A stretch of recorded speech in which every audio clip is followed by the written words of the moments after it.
listening to the Parts Pros podcast, the only podcast made specifically for automotive parts professionals. We're here to dive into the latest industry trends, expert strategies, and real-world solutions to drive success and boost your parts department bottom line. Hi, I'm your host. I'm Amanda. I'm an automotive marketing expert with more than a decade of experience working both in dealerships and helping dealerships to drive growth in the ever-evolving digital marketing landscape. And then I am joined today by Jensay. He's from our official podcast sponsor, RevolutionParts. Jensay is the manager of dealer consulting services and has a special relationship with our important guest today. They have just begun working together over the last few months to help Brian Benstock grow his parts revenue at his dealership, Paragon Honda and Paragon Acura in New York. Brian is the general manager and vice president of Paragon Honda and Acura. He's been selling Honda cars since 1982. I'll let you guys do the math on that one yourself so you can figure out how long that's been. He is also the dealer principal at White Plains Honda. He is an innovator, a pioneer, and here to talk to us today about how he helped make Paragon the highest volume new and used Honda dealer in the United States. Did I get that right, Brian? Yeah, I think we're always in the top 1, 2, 3, 4 positions. So it's a very good club to be a part of. It is, Yeah. Especially being where you are.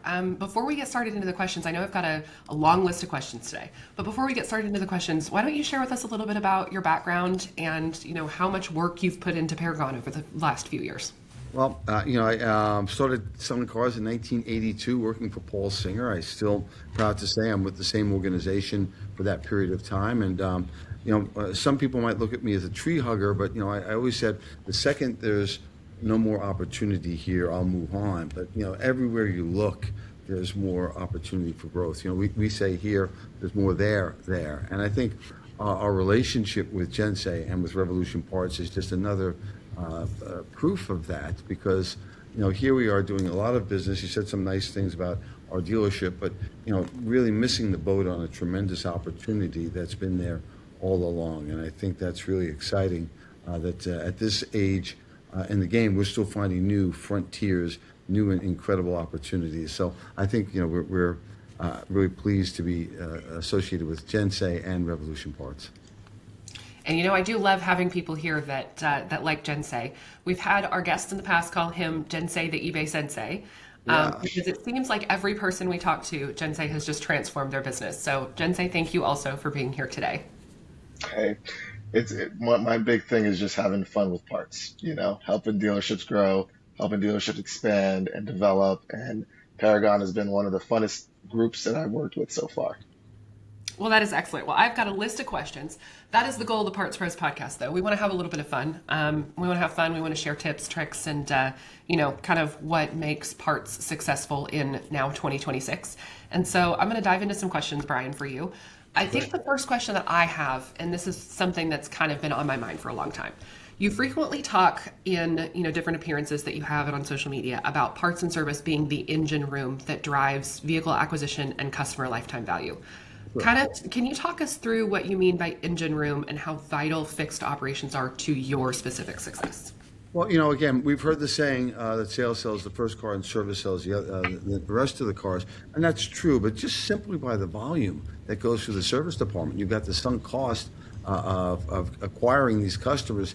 And, the largest place for transactions is the service department. And there's just a tremendous amount of opportunity in that department for continuing the relationship. And more importantly, as importantly, the data that we were able to gain from the service and parts department really drives a lot of what we do. And we'll be talking a lot about data today and how we use data to find, serve, and keep our customers. But I was late to the party. I was a variable ops guy for the first 25 years of my career. Some would argue a little bit more.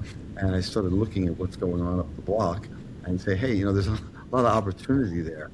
And so this is a great new frontier for me. Service, I think we started making a lot of progress there. And then there was that tag-along department, the parts department. And I didn't treat it the right way. And now I'm realizing some of the opportunities that we've missed, and we're real excited to go exploring with Jensay and the team in our parts department. Our friend Ted Ings over at Fixed Ops Roundtable said, I think he said this back in June of 2025. He said, 2025 is the year of the parts department. And And I think he was right. I think 2025 was the year of the parts department. We saw parts departments all over the country grow and, take over the profits of the fixed ops department. But I'm really excited for 2026 because I think 2026 is even more so. I mean, I think the parts department got a little taste of success in 2025, and now they're all saying, "Hey, wait a second, we are not the redheaded stepchild." Now, Amanda, I just want to ask one thing with this podcast that we keep this all a secret. We don't let everybody know what you're talking about, But the genie's out of the bottle. The great news, Amanda, about the service and parts department, the great news for us is the understanding that franchise automobile dealers are losing 80% of that business to the independents. That's the frontier, So this is not about our Honda dealership taking business from other Honda dealerships. No, not at all. It's from reclaiming what we forfeited, what we gave up to the independents. And I think that's, I don't want to throw rocks at the independents, but that's opportunity for us dealers. Can you imagine leaving 80% of a $800 billion industry, service and parts on the table? Any incremental clawback of that business can be very substantial for the franchise dealers. Absolutely. And Jensay, I know you've got questions. I'm sorry, I don't want to keep derailing, but yeah. I've been in automotive marketing for a long time, and I've been in the sales and service and parts part of marketing for dealerships, and it's always so hard to educate the consumer.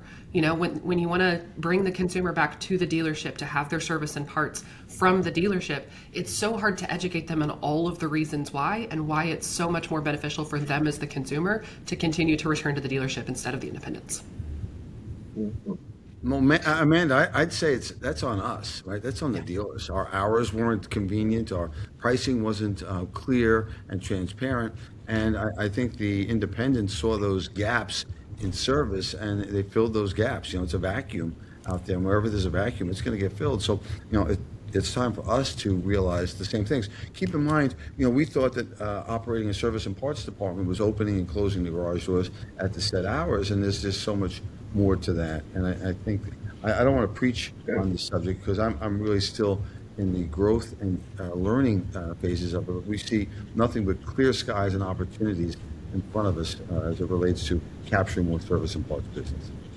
Absolutely. And, with that being said, let me ask you this, Brian. Like, when I think about, Paragon, you've built one of the most recognized dealerships globally, not even just in the U.S., but globally, right? And that's a feat by itself. What principles or philosophies would you say have guided you through that growth that you actually stand hold on a regular basis? Well, I think it's just what we're talking about here. It's a constant and never-ending learning about the business and the opportunities. I know variable guys, we tend to spend the time up here, and the fixed guys spend the time in the back. And you realize, I'm responsible for every profit center in the dealership. Not only every profit center that's known, but the unknown profit centers as well. And I think I was managing what I knew, but not really looking outside of what's there. And lo and behold, there's a lot more outside of the known profit centers than there are in the current profit centers. So we want to make sure that we're reaching out beyond the four walls of Paragon to expand our business. Yeah. That's fantastic. So I do want to take this next question only because I lived it. You know what I mean? And I feel like this is, sometimes when situations happen, in the country, some dealers or some people view it as, that it's a setback, but other dealers figure out how to use it as a setup, how to position themselves, how to grow through that. And, when I think about like COVID, right, I remember being in the dealership world during COVID. I was considered essential, right? So I was able to still go to work. The cool thing about that was because I was in ecom, right, in the dealership as a parts director at the time. I was still able to make money, make sales, regardless of what was going on with COVID. Actually, things were better during that time for us because everybody was ordering online even more. Right. Or like the CDK outage, right? Like whenever that situation happened to different dealers, what's your approach, to leading through disruption, like situations like that during events like that? Well, nobody likes it, but it tends to grow you. And, the disruption that you talked about with the COVID, it was really fortuitous for us that we had already been doing pickup and delivery for our service department since 2017.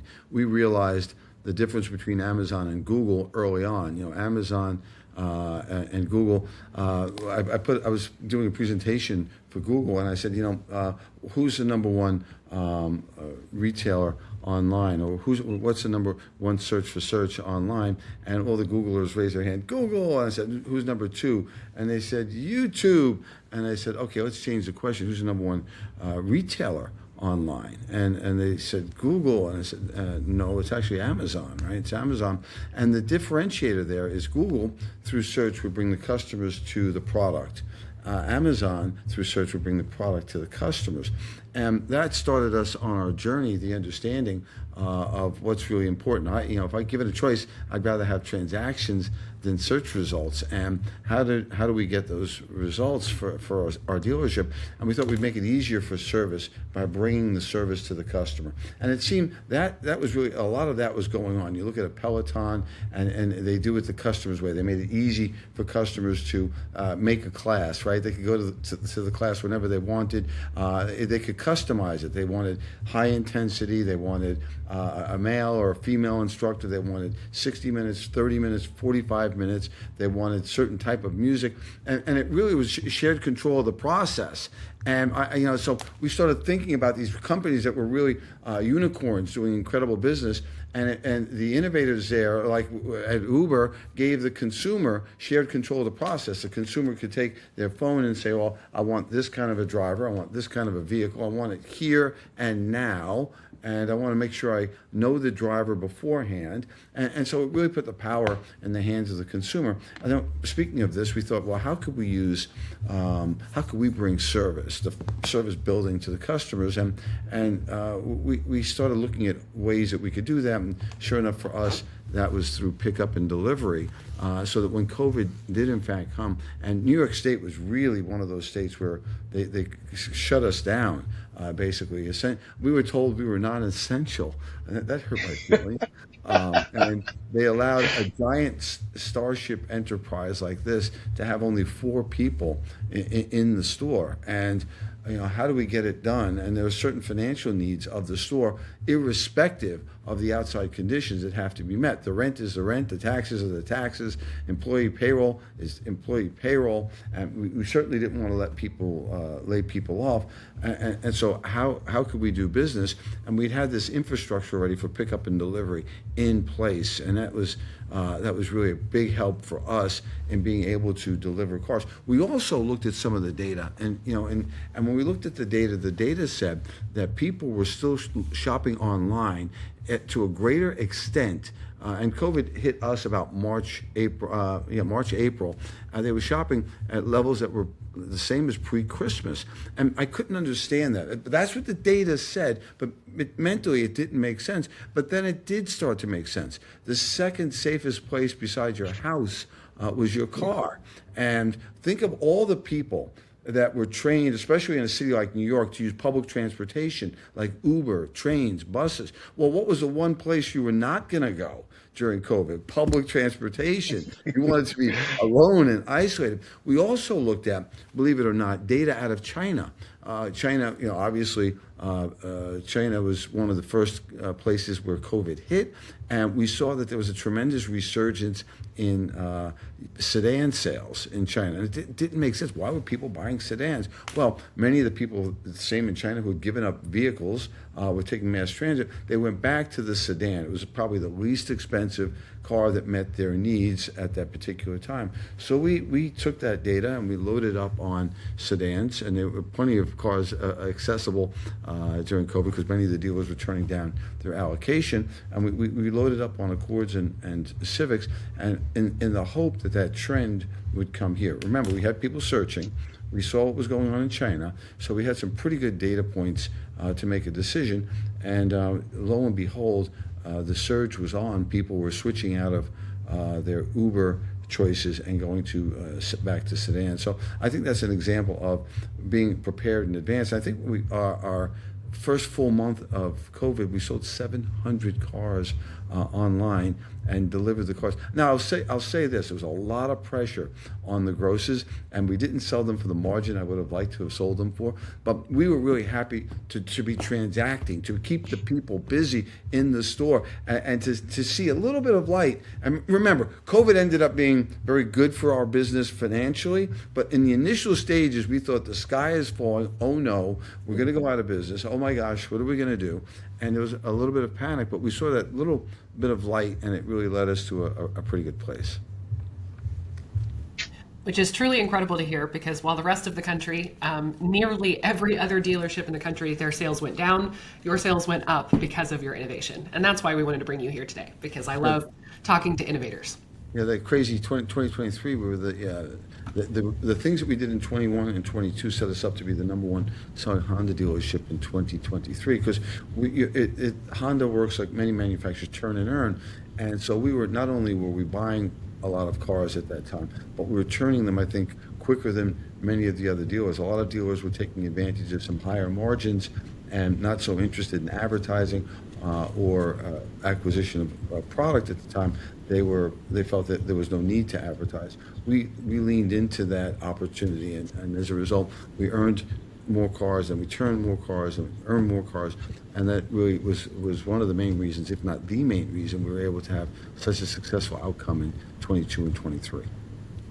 Got to prepare for the future. Yeah. Speaking of the future, I'm going to throw out another David quote, or another Brian quote here. You said the future is frictionless, and I've seen that you've said that a few times. Yeah. How do you see that playing out in the parts department? How do you make the parts department frictionless? Oh, well, it's ultimate frictionless department, right? It's how do you make it easier for people to acquire what they want whenever they want it? And I think with some of the innovations in AI, that's really going to help us in the parts department. Having AI agents that can answer the phone and they can talk whatever language the consumer is going to speak. And I don't mean language. They can say, "Hey, I need," and someone could rattle off a part number, and the AI agent can say, "Yes, we have that," or "No, we don't have that." Not just the name of the part. And in addition to being able to speak multiple languages, the AI agents are open 24 hours a day, so we think that's really convenient for customers. And we started looking at the parts department outside of the parts department. And one of the presentations, I talk about opportunities, and we see that the online part sale is going to be one of the top e-commerce of all e-commerce, one of the top 3 e-commerce opportunities. And what if you believe that? What if that's true? And anything in the top 100 would be spectacular. But this is in the top 5 of opportunities. And then we looked at our online part sales, and they were anemic at best. So I'm preaching, but I'm not believing. and so that's when we started looking back and said, hey, you know what if this is true, guys? And we like hockey, and we like Wayne Gretzky, and he always said, skate to where the puck is going to be, not to where it is.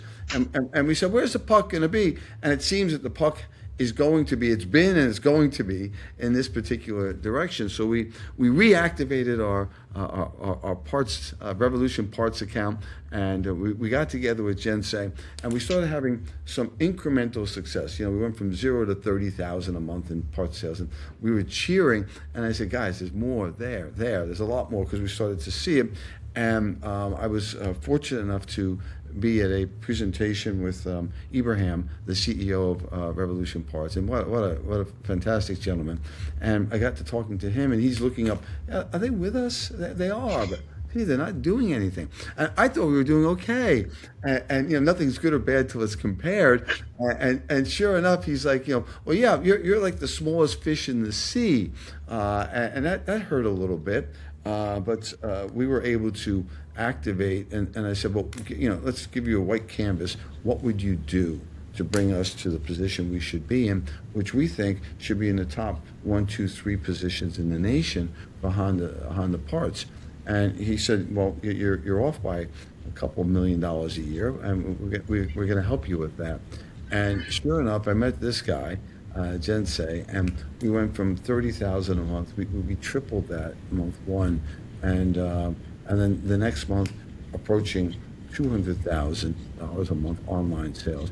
And we've set a short-term goal to get that to 500,000, and a medium-term goal to get that to over $1 million in online parts sales. So we're real excited about the future. And getting back to your original question, frictionless, we have a brand strategy, and our brand strategy is to be frictionless and to create frictionless transactions. And I think that's aspirational. You can't quite get there. There's always a little bit of friction involved, but the outer level of that brand strategy is to have less friction in each transaction. And you can certainly do that. And so, how do you start removing the friction points for our customers? And you read the book, The Toyota Way, they talk about a stream, and even a rock in the stream creates friction, and it's a wonderful way to look at things.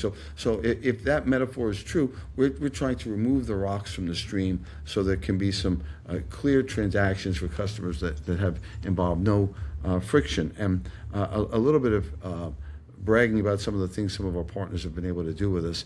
We gave Google that challenge. How do you create a frictionless transaction as it relates to service?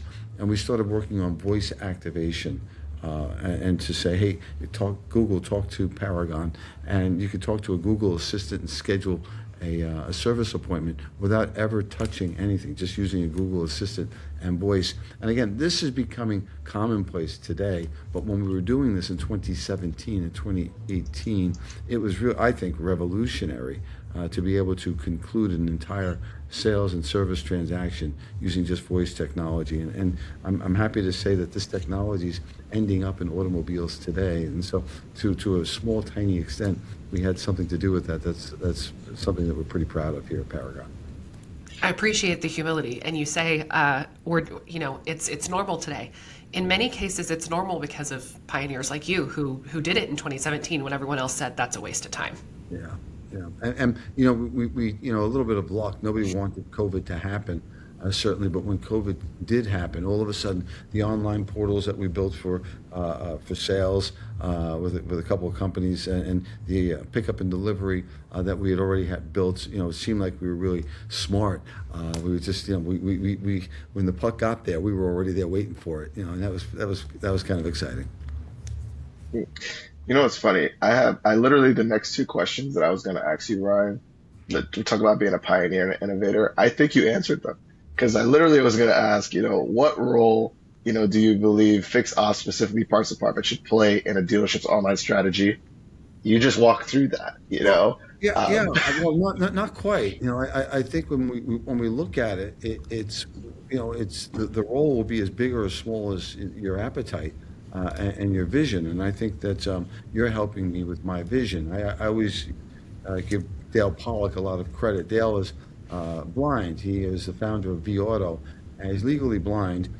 Yet Dale gave me vision with respect to used cars. He helped me see what I hadn't been seeing there in the used car operation at the dealership, and he's the person I'll give the most credit to for the success we've had with certified used over 20 years. And it's amazing how you're doing the same thing in a different way, a different vertical with parts. You're helping me see what I didn't know existed. And you feel stupid when you see that. You're like, I've been missing this. And really you say, hey, Benstock, it was your responsibility all along. And so if I'm going to really give myself a kick in the butt, hey, what are you there for if not to find these opportunities? And thankfully, it's not too late for us to find an advantage of this. Yeah, definitely not. And I will say this: there's still a lot of people in the space that still don't get it. And it's always been kind of like this unspoken thing that the parts department just operates a certain way. So it's kind of just the nature of the automobile industry for now.